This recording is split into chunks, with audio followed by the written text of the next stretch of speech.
Oh man, Stranger Things is back. Look how excited I was watching this first episode. I just started watching this like 5-10 minutes ago, and this episode is already fucking awesome, man. This feels like Stranger Things. This is so exciting. Man.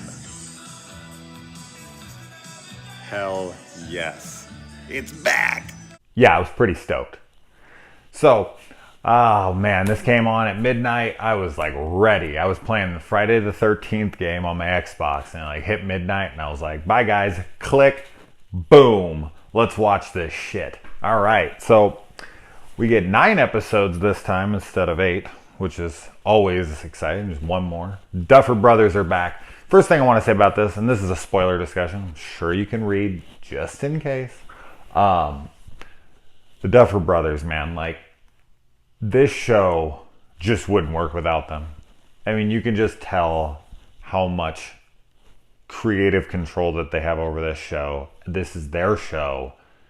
It's like 5 minutes in, 10 minutes in, even like a minute in, you're just like, this is Stranger Things. Like, you can just tell instantly. Even though it does start a little different. It starts with this like bank heist. It's almost like feeling like a X-Men thing going on right now where there's like different, like a Weapon X program or something, where this girl's like 008. I'm wondering who 007 is. And she's got like a different power than Eleven does. She's got the ability to manipulate people's, what they see, I guess. So I'm guessing that, all of them, I don't know how many there are yet and how many will be revealed in this season. But they clearly seem to have different powers. I mean, I guess others could possess the same or whatnot, but they all seem to bleed from the nose so far, of the two. Oh man, bringing Sean Astin into that was fun, and for him and Winona Ryder to be hooking up, like, I didn't know what his role was going to be in this, but like when they started kissing, I just started smiling, because that's like 80s and 80s coming together. This show is 80s as fucking 80s get. I was a kid in the 80s, and just seeing all this, the arcades, and it's really just wonderful. It really truly is. And Sean Astin, I mean, Lord of the Rings are my favorite films of all time, but if you go back to the 80s and you got, the Goonies, and then Winona Ryder was like one of my biggest crushes of all time, especially in Beetlejuice. When I was a kid in Beetlejuice, like Lydia Dietz was, Lydia Dietz made my heart beats. Yeah, and I got shit for this last time I mentioned this when I was talking about like my 1922 review, that this, in 4K, I was like, who gives a shit? It isn't like Blade Runner. Like, it's like, okay.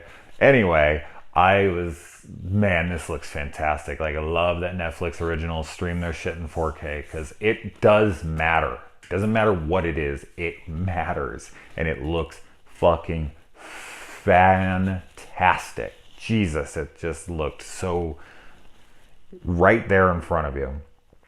And there's already a lot going on in this, but I like that this episode was just kind of setting up where everyone was at. And I like to see a lot of different little things going on here. Like, you got Will going to get checked like once a month and to see if he's okay. I like that Barb isn't completely forgotten. Like, there's still grieving parents out there who want that, their daughter found. And I like that, I like the relationship between Will and Jonathan. I like to see it, because in the first season, like, Will is almost non-existent. So it was good to see Will as an actual character now that he's back, that he's part of the crew, that, we get to kind of see him. We only really got to see him in the beginning playing Dungeons and Dragons. And then he was pretty much in the Upside Down for the rest of the season. So it's nice to see Will back in the mix. I like that Dustin's teeth finally grew in. Those grew in pretty quick. I like to see the kids being kids again. Like, that's something I was really enjoying in this episode, because, Will disappears like instantly in episode 1, and the kids are, thrust into this mayhem.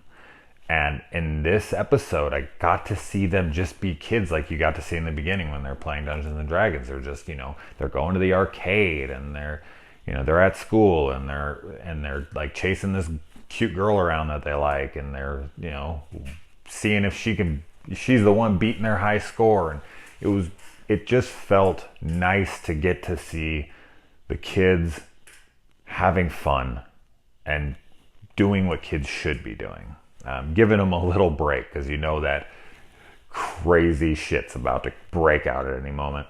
Will's visions are interesting. I'm not sure if he's actually like in the Upside Down in those moments, or if he does have more of like a post-traumatic stress thing going on. I'm gonna lean towards he's getting glimpses of the alternate dimension for a moment. But yeah, I love this opening with the quarters, and they're just like all scrounging up quarters. I just remember those days when you just wanted to go down to the arcade. I used to love to go play the Simpsons game on the arcades with the 4 players around, and that game was fucking awesome. And the Turtles game as well, same thing. So it just brought me back. And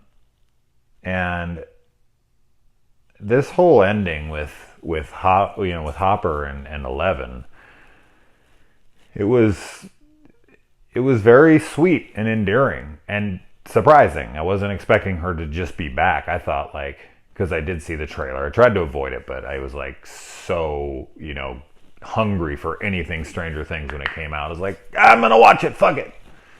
And you kind of see her come out, and you're like, and I thought that we were going to get that, but she's already back, so that's probably a flashback.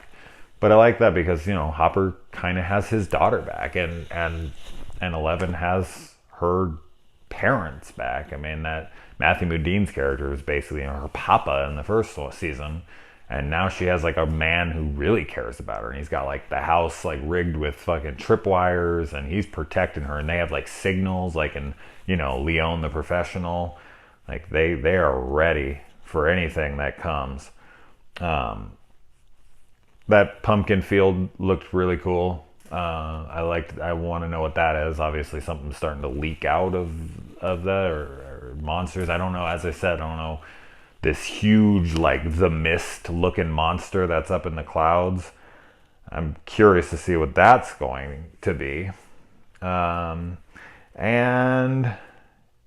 yeah, I did notice this moment where she's talking about, this will be only for people big fans of the 80s, but there's this line in here about the Talking Heads and Kurt Vonnegut, and it reminded me heavily of Just One of the Guys.